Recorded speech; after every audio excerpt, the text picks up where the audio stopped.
جان لیجئے جب تک افراد اس خلافت کا حق ادا نہیں کریں گے اجتماعی خلافت کبھی نہیں آئے گی۔ آرزویں کرتے رہیے، لیس بامانیکم ولا امانی اہل الکتاب، نہ تمہاری خواہشوں سے کچھ ہوگا نہ اہل کتاب کی خواہشوں سے ہوگا۔ انہوں نے بھی کیا ہے تو بڑے پاپڑ بیل کر کیا ہے جو کچھ کیا ہے، اور تمہیں بھی کرنا ہوگا تو بڑی طاقت صرف کر کے اور محنت کر کے قربانیاں دے کر کرنا ہوگا۔ یہ محض دعاؤں سے بھی نہیں ہو سکتا، دعائیں منہ پر دے ماری جاتی ہیں۔ جو کچھ کر سکتے ہو کر گزرو، پھر دعا مانگو، دعا قبول ہوگی۔ اگر یہ نہیں ہے تو دعا منہ پر دے ماری جائے۔ لہذا اگر کام کرنا ہے، تیسری بات، محض دعوت و تبلیغ اور نصیحت اور وعظ سے نہیں ہوگا۔ اگر محض دعوت اور تبلیغ اور تعلیم اور تربیت اور وعظ اور نصیحت سے ہو جاتا تو حضور صلی اللہ علیہ وسلم مسلمان تو کجا کسی کافر کے خون کا ایک قطرہ زمین پر نہ گرنے دیتے۔ آپ سے زیادہ رؤوف اور رحیم کون ہوگا؟ لیکن آپ نے بھی ہاتھ میں تلوار لی ہے۔ وانزلنا الحدید، ہم نے لوہا اتارا ہے، فیہ باس شدید، اس میں جنگ کی صلاحیت ہے، ومنافع للناس، لوگوں کے لیے اور فائدے بھی ہیں۔ توا پر ہاتھ پھکنی چمٹا بھی بنا لیتے ہو، لیکن اصل میں یہ ہے جنگ کے اسلحہ کے لیے، اور یہ تمہیں اس لیے دیا گیا وَلِيَعْلَمَ اللَّهُ مَن يَنصُرُهُ وَرُسُلَهُ بِالْغَيْبِ، کون ہے جو اس ہتھیار کو ہاتھ میں لے کر کھڑے ہو اور اللہ اور اس کے رسولوں کی مدد کرے۔ اللہ اور رسول کی مدد سے مراد کیا؟ اس کا نظام خلافت کا۔ تو محض دعوت و تبلیغ سے نہیں ہوگا، اور انتخابات سے تو بالکل نہیں ہوگا۔ امت مسلمہ کے لیے سہ نکاتی لائبل میری کتاب موجود ہے پوری، 3 آیتیں ہیں، 102، 103، 104 سورہ آل عمران کی، لیکن ان 3 آیتوں میں ایک نقطہ ہے، یا ایھا الذین آمنوا اتقوا اللہ حق تقاتہ ولا تموتن الا وانتم مسلمون، اہل ایمان اللہ کا تقوی اختیار کرو جتنا کہ اس کے تقوی کا حق ہے، اور دیکھنا مت مرنا، ہرگز مت مرنا مگر فرما برداری کی حالت میں۔ یہ سمجھیے کہ اینٹوں کو پختہ کرنا، بڑی سے بڑی فصیل اینٹوں سے بنے گی نا، اینٹیں کچی ہوں گی تو آپ سیمنٹ بڑا عمدہ لگا لیجئے اس کے اوپر، فصیل تو مضبوط نہیں ہوگی۔ آپ کو اینٹ پختہ کرنی، افراد تیار کرنا، تقوی، اللہ کی فرما برداری، وہ اشخاص پیدا کریں۔ پہلا مرحلہ یہ۔ دوسرا مرحلہ، اینٹوں کو جوڑو، سیمنٹ سبسٹنس ہونا چاہیے کوئی بہت مضبوط، وہ چونا ہے، سیمنٹ ہے، اب تو سیمنٹ ہے آج کل، وہ کیا ہے؟ دوسرا مرحلہ اگلی آیت میں آ گیا 103 میں، وَاعْتَصِمُوا بِحَبْلِ اللَّهِ جَمِيعًا وَلَا تَفَرَّقُوا، اللہ کی رسی کو مل جل کر مضبوطی سے تھام لو، تفرقے میں مت پڑو۔ اور وہ سیمنٹ کون سا ہے؟ حبل اللہ کون سی ہے؟ هو حبل اللہ المتین، حضور نے فرمایا قرآن ہے اللہ کی مضبوط رسی۔ تیسری آیت یہ ہے، اب اس جد و جہد کے نتیجے میں ایک جماعت وجود میں آنی چاہیے، وَلْتَكُن مِّنكُمْ أُمَّةٌ يَدْعُونَ إِلَى الْخَيْرِ وَيَأْمُرُونَ بِالْمَعْرُوفِ وَيَنْهَوْنَ عَنِ الْمُنكَرِ وَأُولَٰئِكَ هُمُ الْمُفْلِحُونَ۔ ایسی امت وجود میں آنی چاہیے جو 3 کام کرے، پھر 3 کے بعد 3 آ رہا ہے، دعوت الی الخیر، اور خیر سب سے بڑا قرآن ہے، هو خیر مما یجمعون، اصل خیر یہ ہے، دعوت الی القرآن، امر بالمعروف، نیکی کا حکم دینا، نہی عن المنکر، بدی سے روکنا۔ قرآن مجید کا جو یہ میوزک ہے، قرآن کے الفاظ کا جو حسن ہے، جہاں تک حسن معنوی ہے وہ تو ہر لفظ میں ہے، لیکن یہ حسن ظاہری، حسن صوتی، حسن لفظی، یہ اپنے کلائمیکس پر آپ کو نظر آئے گا سورہ رحمان میں۔ اس کی 4 آیات پر ذرا توجہ کریں گے، عجیب حقائق سامنے آئیں گے۔ جہاں یہ قرآن مجید کے حسن صوت اور حسن لفظی کی معراج ہے، وہیں اس کی پہلی 4 آیات میں 4 چوٹی کی چیزوں کا ذکر ہے، سب سے اونچی چیزیں۔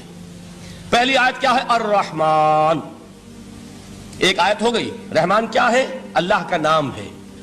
کبھی آپ نے غور کیا اللہ کے ناموں میں سب سے پیارا نام کون سا ہوگا؟ رحمان۔ کیوں؟ اس کا مادہ کیا ہے؟ رحمت۔ ہمیں سب سے بڑھ کر جس چیز کی ضرورت ہے وہ کیا ہے؟ رحمت خداوندی۔ نام اچھی طرح سن لیجئے اس حضور کے قول کو۔ حضور فرماتے ہیں کوئی شخص جنت میں مجرد اپنے عمل کی بنیاد پر داخل نہیں ہو سکے گا جب تک کہ رحمت خداوندی دستگیری نہ کرے۔ کسی صحابی نے بڑی ہمت اور جرأت کا ثبوت دیا کہ پوچھ لیا، کیا حضور آپ بھی؟ جب آپ نے فرمایا کوئی شخص داخل نہیں ہو سکتا جنت میں محض اپنے عمل کی بنیاد پر جب تک کہ رحمت خداوندی جو ہے وہ دستگیری نہ فرمائے۔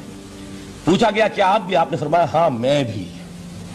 آپ اندازہ کیجئے کہ اگر محمد الرسول اللہ بھی رحمت خداوندی کے ضرورت مند ہوں تو تاب دیگراں چہ رسد، ہماری تو سب سے بڑی ضرورت رحمت خداوندی ہے۔ اب یہ رحمت جو ہے قرآن مجید میں اللہ تعالیٰ کی یہ شان 2 الفاظ کے ذریعے سے آتی ہے، رحیم اور رحمان۔ اور کوئی مادہ نہیں ہے جس سے 2 نام بنتے ہوں اللہ کے، لیکن یہ مادہ ہے واحد رحمت کا کہ جس سے رحمان بھی ہے رحیم بھی ہے۔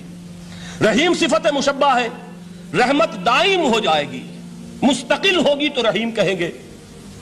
اور رحمان، اس میں رحمت کی ہے وہ شان ہے کہ جیسے ٹھاٹھے مارتا ہوا سمندر ہو، ہیجان کی کیفیت، طوفانی کیفیت، رحمت خداوندی کا طوفانی جوش، وہ ہے رحمان. تو یہ اللہ تعالیٰ کے ناموں میں سب سے پیارا نام. اب آگے چلیے.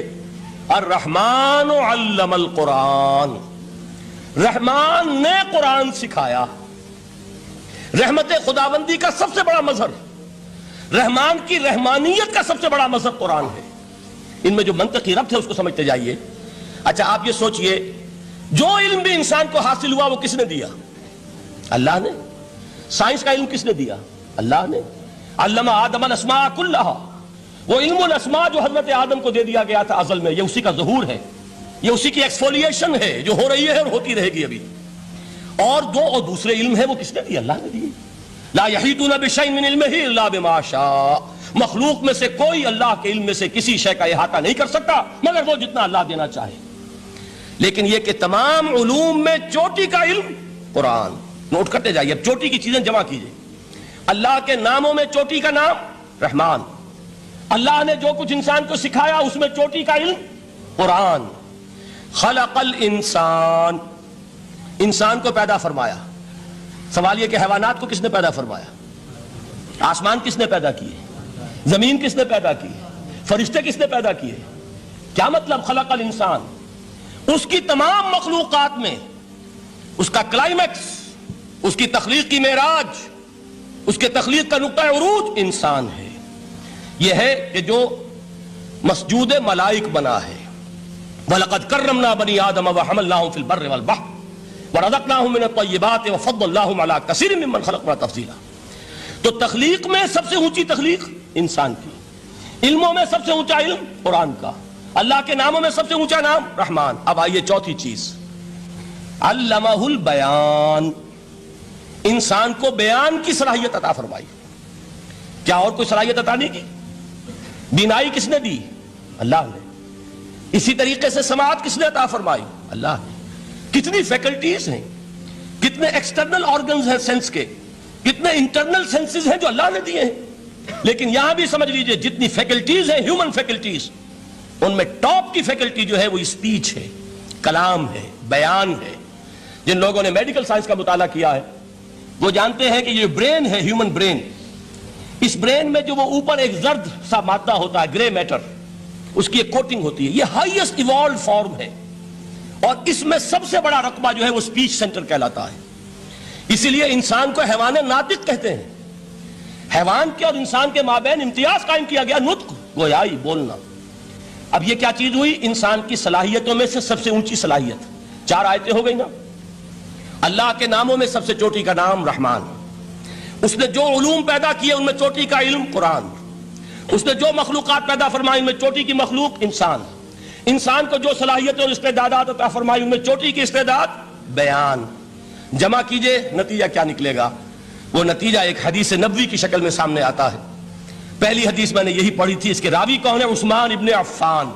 میں حیران ہوتا ہوں وہ قافیہ یہاں بھی موجود ہے، رحمان، قرآن، بیان، انسان، عثمان، عفان.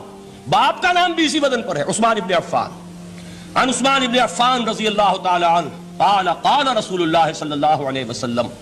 حضرت عثمان شہید مظلوم ذو النورین رضی اللہ تعالی عنہ فرماتے ہیں کہ اللہ کے رسول صلی اللہ علیہ وسلم نے فرمایا، خیرکم من تعلم القرآن وعلمہ، تم میں سے بہترین لوگ وہ ہیں جو قرآن سیکھیں اور سکھائیں. قوت بیان جو تمہاری ٹاپ فیکلٹی ہے، اس کا استعمال کسی گھٹیا کام کے لیے نہیں ہونا چاہیے.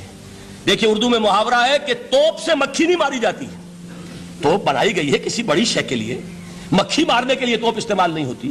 یہ قوت بیان جو ہے، جو ٹاپ موسٹ فیکلٹی ہے ہیومن جو فیکلٹیز ہیں ان میں سے، اس کا استعمال بھی ٹاپ موسٹ ہونا چاہیے. قرآن کو بیان کرو. وہ جیسے کہ علامہ اقبال نے کہا ہے، بلکہ غالباً ان کے قبر پر آس پاس جو اشعار لکھے ہوئے ان میں سے ایک یہ بھی ہے، اگر یک قطرہ خونداری اگر مشتے پرے داری بیابامن تو آموزم طریق شاہ بازی را. اگر تمہارے اندر ایک قطرہ بھی خون کا ہے اور مٹھی بھر بھی پر اگر اللہ نے دیے ہیں تو میرے پاس آؤ کہ میں تمہیں شاہبازی کے طریقے سکھاؤں.